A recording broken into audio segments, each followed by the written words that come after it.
Il faut que la jeunesse participe aujourd'hui aux enjeux essentiels et aux choses qui les concernent. Il faut qu'ils aient accès au débat public. Je crois que c'est très important. Ensuite, il y a l'éducation.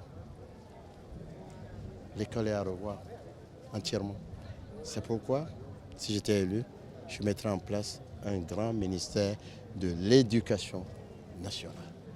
Bref, tout le reste, la dimension économique, qui porte à la fois sur les infrastructures, sur les finances d'une manière générale, sur l'agriculture, tous ces éléments sont contenus dans mon projet de société. Vous savez, le coton est aujourd'hui notre première production d'exportation. C'est grâce au coton que nous avons des défis. Mais ça ne suffit pas. Nous avons la chance d'avoir une pluviométrie abondante. 800 mm au nord, la partie la plus aride, qui est la partie la plus humide dans d'autres pays comme le Niger et le Burkina, et 1500 mm au sud. C'est énorme.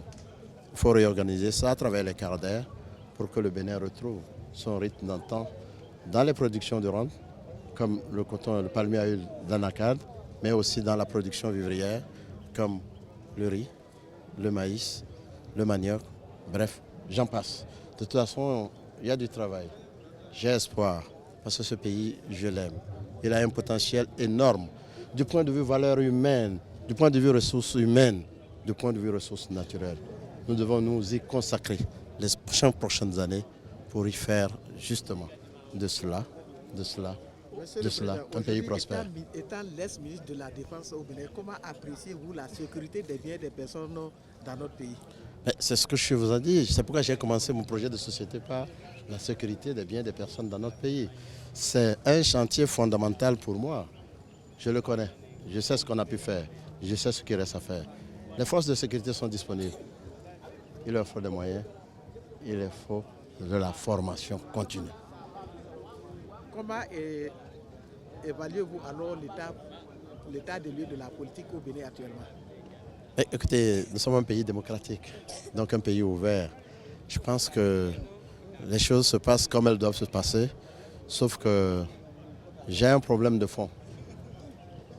220 partis. Vous voyez? 20 alliances de partis pour aller aux élections législatives et municipales. 10 représentés à l'Assemblée, 10, c'est un problème. Il faut arriver justement à régler le problème de notre système partisan. Moi, je vois, personnellement, 3 grands ensembles.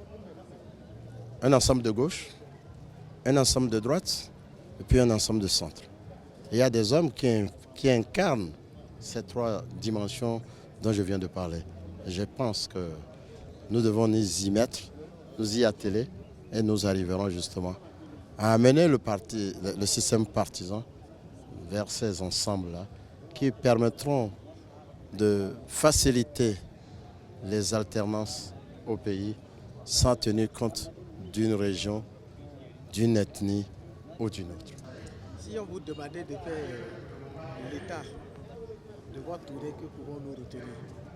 Oui, ma tournée est une tournée de prise de contact. Je suis dans une région, vous l'avez constaté, où les gens s'attachent à ma personne, à mon projet. De Perere à Kéro, je suis ému. Je n'ai pas de mots pour le dire. J'attends le 28 pour tirer les conséquences heureuses de toute cette travail.